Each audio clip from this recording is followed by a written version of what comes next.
Hello ladies and gentlemen, Ghost here, and I'm here today to talk to you about a rather simple topic in TERA that has confused a lot of players. We're going to be talking about PVE crystals for all the classes and roles in TERA.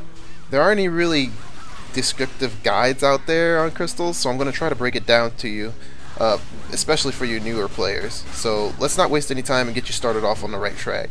Crystals offer many options to players to boost their character's capabilities depending on their role. First off, crystals in TERA are split into 3 categories. First, you have your red crystals, which are weapon crystals, your blue crystals, which are armor crystals, and then your green crystals, which are ring and earring crystals. You can put green crystals into rings or earrings that are of level 55 or higher. The game offers plenty of crystals for players to choose from, but you might be wondering what crystals to pick, so let's break it down into your role. Let's cover DPS first. There are several crystals for the DPS class to choose from, but we have to decipher if the monster we're fighting is a boss, normal, or minion type monster. So how do we do this? We use the compass. You've most likely seen the diamonds on this compass, but may not have paid too much attention to the sizes of the diamond on there. The sizes represent what weapon or armor crystals you'll want to use. Large diamonds are classified as boss monsters, mid-sized diamonds will be classified as normal monsters, and small-sized diamonds will be classified as minions. This is important to note, so spread the word, as a lot of people, including myself, didn't understand this topic until I was far along in the leveling process. Okay, so let's say we're fighting a boss. This is a generic crystal setup we want to use for DPS. For our weapon crystals, these can go in any slot since these crystals are not stackable. Also, another thing to note, the names of these crystals I'm giving you are prefixes. For example, I think the level 11 crystals are called Savage Kabochans, and then when you level to around 23, I believe they're Savage Hexages, but the prefix of the crystal will always remain the same. So I'm going to be giving you the prefixes here, and no matter what level you are, you can always go to the broker and search for this prefix and search for the particular suffix for your level range. So to begin here, the crystals we want to use for DPS are Savage, which is a rear all monsters, which means no matter what monster you're fighting, boss or normal monster, it'll increase the damage. It's a crit damage increase crystal. So that's a Savage Crux, or a Savage Crystal. The second crystal is an Acrimonious Crystal, which is a rear boss only crystal. It increases your crit damage against bosses only. The next crystal is a Focused Crystal, which affects enraged monsters, and it affects all monsters no matter what monster you're attacking. And that's also a crit damage increase crux or crystal. I keep calling them cruxes, but you know, just remember to search by, if you're going to buy these on the broker, just remember to search by the prefix, which will be Focused in this case. And the last crystal, well, there's 2 you can choose from here. You can either pick a Carving or you can pick a Forceful. I usually prefer Forceful because it increases your power. You get behind the target and you're just gonna sit there and DPS it as much as you can, and while you're doing that, it's gonna proc a power buff, and that's just gonna give you a lot of power. And if you don't want to use that crystal, then you can swap it out for a Carving crystal, which increases your crit chance. So it's important to know what each of these individual crystals do so you know how to fully utilize them. Only on special occasions will you want to stack a Mutinous, you want to stack 4 Mutinous cruxes, because basically there's only one boss you want to do this for, and that boss is Kelsaik's Nest, 5-man version of him. He's not critable, so you just don't want to use any of the crystals I just listed to you earlier, because you can't crit them and it makes those crystals useless. You just want to use 4 Mutinous cruxes, but that's the only boss you want to do that for. So just remember that if you're ever doing Kelsaik's Nest, you only want to use 4 Mutinous cruxes for that particular boss. So yeah, I know what you other 60s are probably thinking. You fresh 60s, you're probably like, what goes? Why aren't you using Brilliant Mana cruxes? I play a Slayer or a Berserker. I run out of mana all the time. You're crazy not to use, you know, Brilliant Mana cruxes. Oh, I'm gonna tell you why you don't use those cruxes, because we use infusion charms. We use our charms to keep our mana up during battle, and we also have skills that we use to keep our mana up. We have, you know, tenacity, and we have triumphant shout. Both of those classes do. And sorcerers, they have mana siphon, they have mana infusion. They need to be using that stuff along with a greater infusion charm to keep their mana up during battle. You don't need to supplement your damage for mana. Like, that's ridiculous. You want to always get that. You always want to have your damage crystals, and you want to get supported with your mana, like charms and your abilities that the game gives you.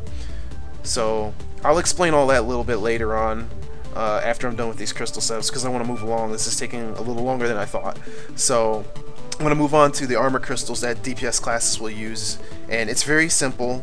DPS classes use either one of two cruxes or other suffixes, you know, that you have, and that'll be Anarchic. It'll be an Anarchic crystal, or it'll be a Stalwart crystal. And an Anarchic crystal reduces flat boss damage against you, and a Stalwart crux reduces normal mob damage against you. And for those who might be leveling, you may want to use a Vigorous crux, as this crystal will restore HP. And you usually want to use that, I guess, if you're just out in the open world killing stuff, so that you can keep your health up and whatnot, and you'll have less downtime. Green crystals for DPS are gonna involve you being obviously above level 55, because the gear that you can put green crystals on requires you to be level 55. You're gonna want to have a pristine power Zerk to throw in these earrings or ring accessories that you have, and these Zerks are basically going to increase your power by 2 per crystal, and you can have up to 4 earring or ring accessories total, and you're going to want to make sure you put power Zerks into all of them. That's what I would recommend. That's generally going to give you the best DPS possible. And then I guess there would be certain cases where you wouldn't really want to use it, but as a generic template for starting you out, I would say just use a power Zerk or pristine power Zerk. Now, what I went over here was everything that was for basic DPS crystals, and we did this assuming that we were fighting boss monsters. I told you options for armor crystals. I told you there was a Stalwart crystal, and you could use a Vigorous crux, you know, if you're just leveling or whatever. But most of this, I assumed that we were fighting a boss monster.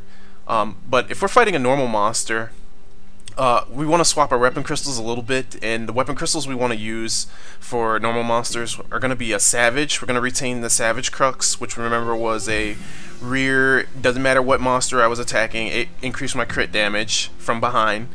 And we're going to want to use 2 Hunter's cruxes, and these Hunter's cruxes are flat normal monster damage increase crystals.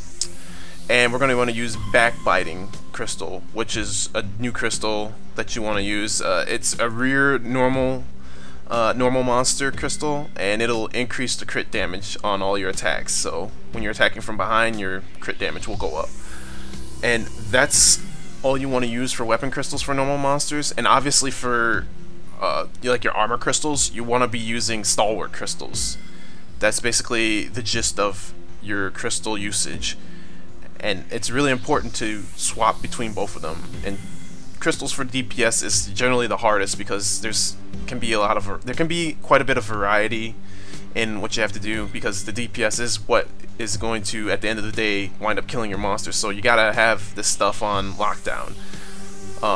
But this should give you an idea of what to aim for, and it's just, remember, it's just a general template. It doesn't have to be anything so precise, so strict. It's just a template to get you on your way. Next, I'm going to talk about the healers. And the healer setup isn't really as dynamic as the DPS, and it's stiff on the player as far as choice goes. But brilliant mana cruxes for your weapon crystal are what you're going to want to use for healers. Like, that's pretty much it. You're going to wind up just using brilliant mana cruxes, at least 3 of them. And if you want to be a little more savvy, you can use Swift crystal, which will increase your combat screed. Whoa, okay. Increase your combat speed while you're in combat. And usually I see Mystics use that crystal because they don't get in combat that much anyway. But yeah, and for the healer, their armor crystals, you still want to retain the same crystals that DPS were using. They were using Stalwart crystals for normal monsters, and they were using Anarchic crystals for boss monsters to reduce boss damage. Some people like to do a Relentless crystal, which will increase their max HP. They'll do 1 Relentless crystal, which will increase their max HP, and 3 Anarchic crystals, as they believe it's a high effective HP build. And that's okay too. There's nothing wrong with that. It's okay to mix it up a little bit. I would not suggest using 4 Relentless cruxes though. You still take a lot of damage. You want to reduce as much damage as possible in certain situations, and 4 Relentless cruxes are not going to help you in that case. For the green crystals for a healer, you're going to want to use a Pristine Succouring Zerk, which increases your healing by 2% per Zerk. Or Pristine Swift Zerk, which is going to increase your attack speed by 0.8%. And the only reason you'd want to use that is if you want to finish your animations faster. For example, like if you're a priest and you want to get your dispels off like really fast, you can just get your dispel off much faster with, you know, attack speed Zerks. And that's just a preference thing. Some people like it, other people like the raw throughput. Some people use Pristine Relentless Zerk situationally. The only reason I could see anybody using that would be Mania's Core, because that would be obviously one of the dungeons you want to use Relentless Zerks in, or Relentless Crystals too, in that fact. But yeah, that's about it for the healers. Those are about the best you can do with healer crystals. It's very stiff on the player, and there's not much you can really do as far as choice goes. The next is going to be tanks. Alright, tanks. Weapon crystals for the tanks. We're going to be using threatening cruxes for tanks, as this will increase our monster aggro. For the very capable tanks, they like to use 2 threatening cruxes and a focused crux, along with a mutinous. So that's a threatening, 2 threatening, a focused, and a mutinous crux. And that'll increase the tank's damage along with keeping high threat, but that's recommended for tanks that are pretty experienced. That's just what some other tanks have been running. Another setup they run is 2 threatening cruxes and 2 mutinous cruxes, which is a pretty generic setup too. But I would recommend for all new tanks, until they've gotten experience with dungeons, that they use 4 threatening cruxes, as that'll be the best option for you.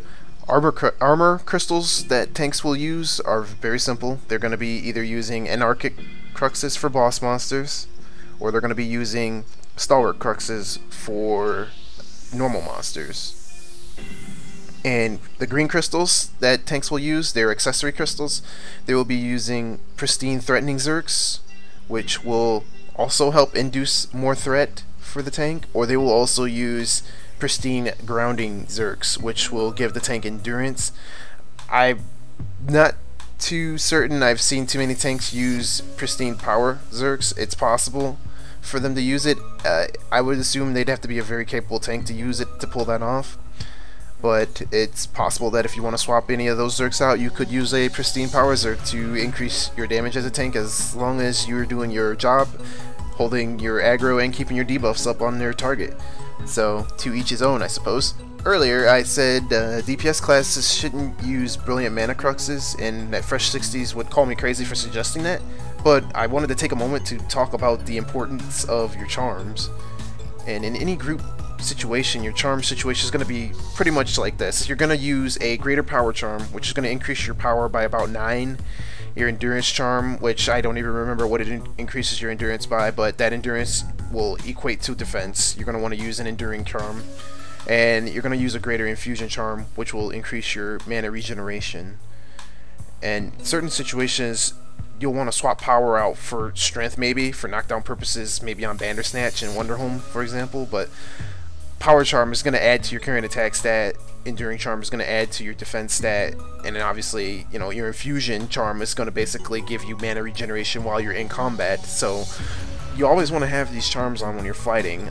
When you're leveling, a lot of the players don't have access to these charms because they're actually somewhat expensive if you get all 3, but I would recommend that you at least get the Infusion Charm at the very least Greater Infusion Charm is the charm that you want to have when you're DPSing. So that about covers it for my crystal guide. I hope you found it to be useful. If you did, make sure you show your love in the comment section below, and we'll see you around. Play hard, play smart, Ghost out.